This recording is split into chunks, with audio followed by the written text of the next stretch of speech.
Ben Shapiro did a segment today on the Daily Wire, and he talked about Trump being removed from social media permanently in some cases, like Twitter, for instance.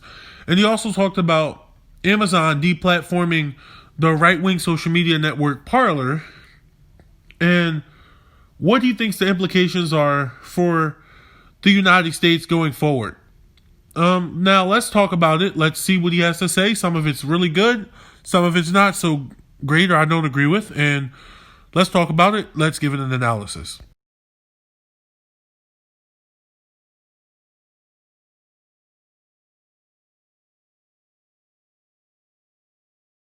I want to begin today with something that I never do, but I'm going to do it now. Okay, I really don't do this because it's self-serving and it seems silly, but I'm just going to say right now, I want you to go subscribe over at dailywire.com to this show.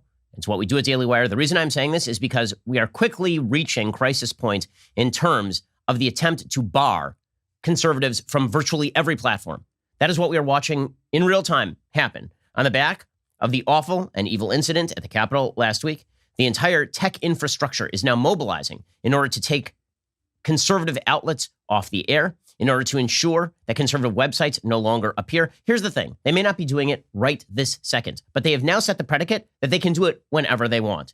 And what they are doing right now is that the tech bros have declared war on conservatives. It's going to be a slow-moving war. They're going to start with people who are outliers. They're going to start with people who are considered more radical. But they have basically decided that if they, at any point, have the opportunity to take you out, they will take you out. So I can't guarantee how long Apple Podcasts is going to be distributing things like Daily Wire podcasts. I can't guarantee how long Amazon Web Services is going to allow websites like Daily Wire to be up. You need to go directly to the source. You need to go to dailywire.com right now, and you need to subscribe because it may be, over the course of the next couple of years, it may be the only way you actually get the content that you want. Okay, the way that Facebook is moving, the way that Twitter is moving, the way that all of these outlets are moving, all of these supposed platforms, they are now no longer really platforms. They are now publishers, basically based on what they are doing. The way that all of these outlets are moving, they're moving more and more toward the deplatforming, dismissal, the creation of an echo chamber just for the left. That is what is happening right now. We are watching the purge, okay? And it's not just on the tech level. It is also happening at the corporate level. It's already happened in Hollywood. It is happening in the schools. It is happening nearly everywhere. We are dividing formally into two Americas. Those Americas are not divided by state. They're not really divided by race. Those Americas are divided by politics. There will be a group of corporations that only services the left. There will be a group of online mechanisms that are only allowed to actually platform the left. And the right's going to have to build its own outside mechanisms. I've been warning about this for quite a while. It's amazing because the same people right now who are calling for deplatforming, the same people who are calling for corporations not to do business with people who are conservative, the same people who are attempting to boot people from platforms that were supposed to be places for open discussion and debate, those same people complain that the right lives in an echo chamber. Well, one of the reasons that the right has increasingly lived in an echo chamber is because the left has forced everybody outside the Overton window. The left continues to shrink the Overton window so that it encompasses only them and only their friends. Everyone else will be canceled. Everyone else will lose access to even speak to other people. What we are watching right now is one of the most dangerous moments in modern American history. Things that is taking place right now is the division of America into conservative and liberal. This could be a unifying moment, as I said last week, because everybody of sound mind looks at what happened at the Capitol last week and is appalled and thinks it's disgusting and horrible. Instead, what we are watching is the exacerbation of an underlying philosophical rift. And not just that.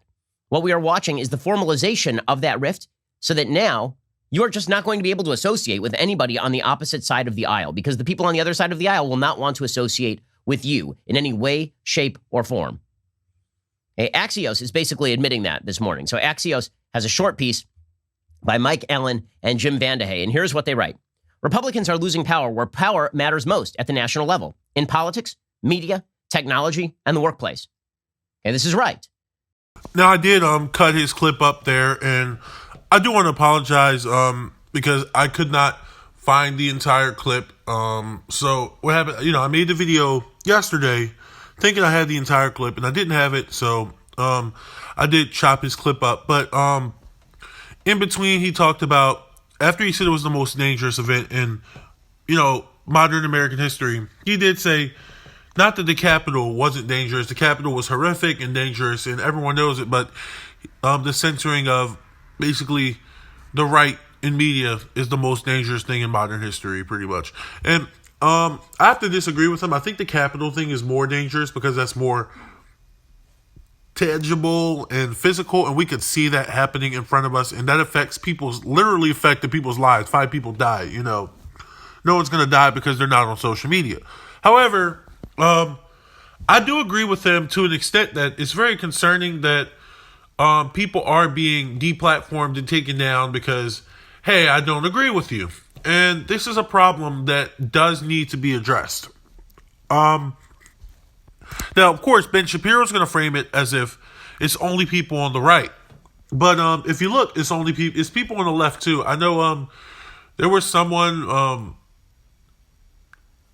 there's something communist on Twitter who got his Twitter account taken down because they were like, oh, well, basically he's saying like extreme Marxist things or something like that. Really, I believe he was really just like, he was for communism.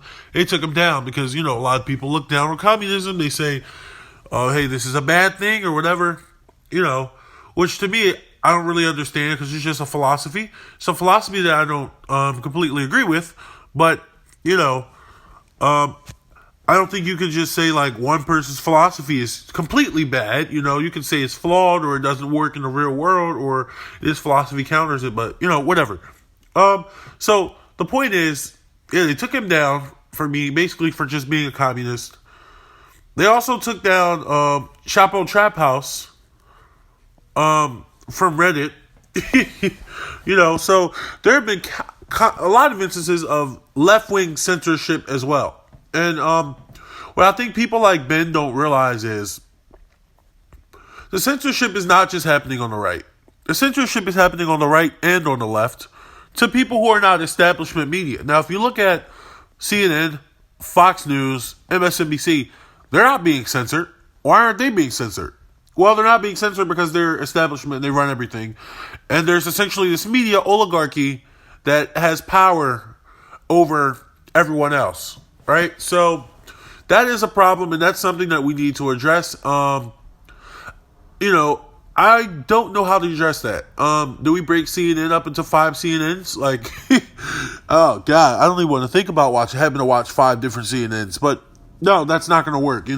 Antitrust or anything. So what's going to work to protect the integrity of media and also, protect the little guys? We don't know. We have to figure it out. But I know a lot of people on the left have suggested this being that social media should be a public utility, and we're going to get into the Trump thing now in a second. But I disagree with that. I think the government coming in and taking over a private company and telling them how to run it, I don't like the precedent that's set by that.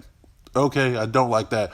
All right, so what's the alternative? The alternative is maybe you build another platform. Maybe we get together and we make a platform. Oh my gosh, platform where people can come together and discuss things freely and, basically have more of a voice, I don't know. I really don't know what the solution is. Maybe we pressure these companies by saying, hey, if you don't change your policies, we're not going to use your platform. And we do like some type of blackout, So I don't know. I really don't know what the solution is. But I think the government coming in, taking over small companies is not them. And sorry, guys, that's like the little inner conservative in me, because although I'm all the way on the left, as a child, I was raised conservative and on the concepts kind of a small government. And basically, for me, that's still something that's kind of stuck with me. I modified it to small government when it's important. When it's not important or when it doesn't matter. Like, for me, I don't think the government should own liquor stores because the government shouldn't be distributing liquor, or the government shouldn't be telling us how to act on social media, outside of being, violently threatening someone. The government shouldn't control what we say on social media. However, the government should control things like healthcare, that they could, make materially improve people's lives better, so that's my philosophy. And that's the reason why I don't, support turning social media into a public utility. But moving on to perfect segue into Trump. Donald Trump was taken down because he incited the insurrection. It wasn't like people just said, hey, we don't like Trump, we don't agree with you, we're taking you down. He was taken down from Twitter and also Facebook and Instagram, because he incited the insurrection. And they see what he did on Twitter, did not want him doing that on their platforms. In my opinion, did they have to take him down off of Facebook and Instagram? Twitch? No, they did not.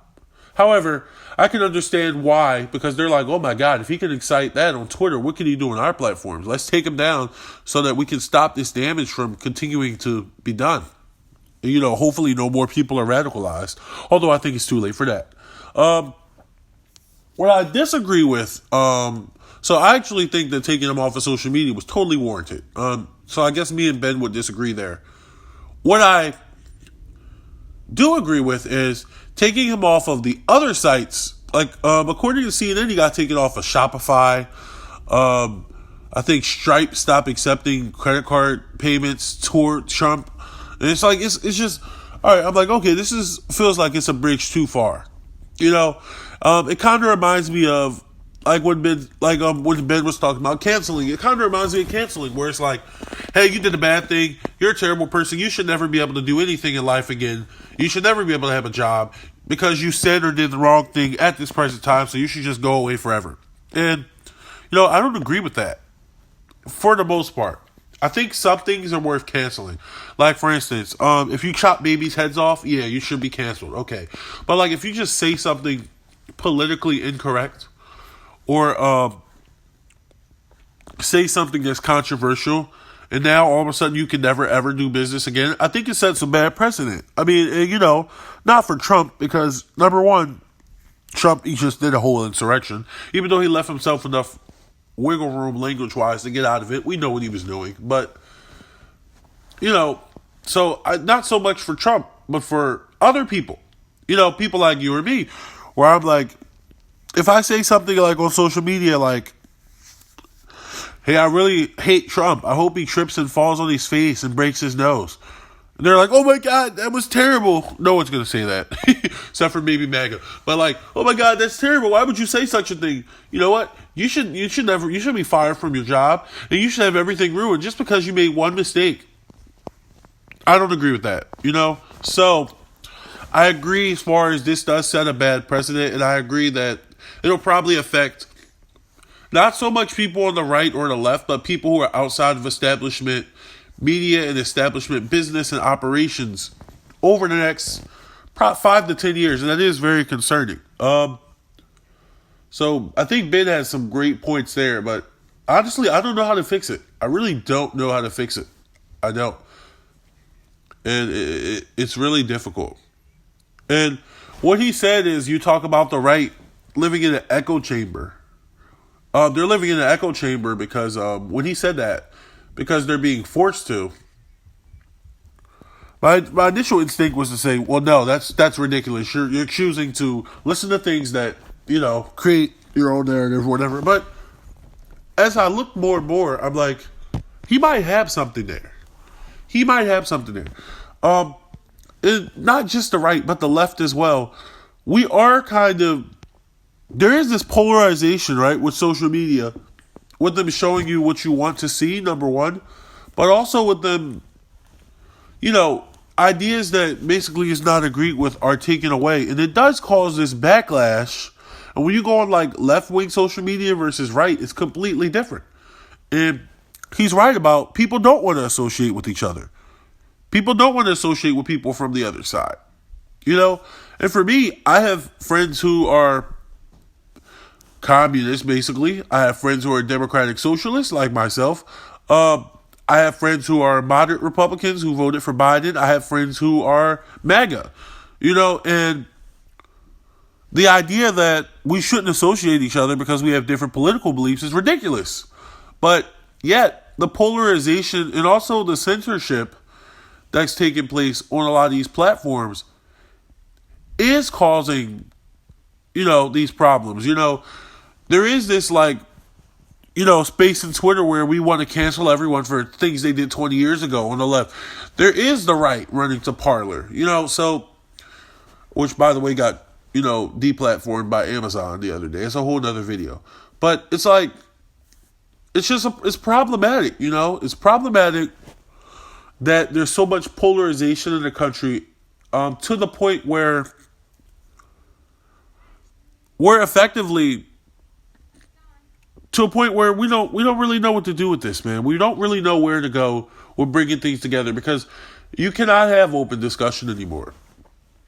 Like, I have certain friends, I'm around them. If I say, we're talking about abortion, I say, I actually think that abortion is right. Or I have family members, I actually support gay marriage. They're going to be like, oh my God, what the fuck? Are you serious? Like, no, that's totally wrong. And it's like, it is a polarization. It's very hard to have these conversations, and I think a lot of that is driven and affected by social media. I'm not going to blame it entirely on social media. Certainly not going to blame it entirely on censorship, but I do think that it's worth talking about and it's worth noting. But anyway, I kind of got off topic, but back to the discussion on hand. Yeah, man, I really think taking them off Shopify and the other sites does set a bad precedent. Can't say I feel bad for the guy or I'm going to advocate for him to get anything back. But think if they had done this to like Obama after he stood out with Black Lives Matter or something like that, right? Like, because even though we know Black Lives Matter is a good movement, in the mind of the right, they're just as bad as the people who stormed the Capitol because of the rioting and looting. Now, we know that, yes, the rioters and looters weren't, and peaceful protesters, yes, were separate, but they're going to look at it as the same thing. So imagine them saying, hey, Obama supports Black Lives Matter, let's take his Twitter down. I just don't know, man. This is just, it sets a bad precedent. At the same time, the companies can't sit by and do nothing, right? So I really don't know, man. At the end of the day, I really don't know how to solve these problems. The problem of polarization and also the problem of censorship versus private company rights. So I don't know, man. If you guys have a solution at this point, drop it in the comments. I just don't know.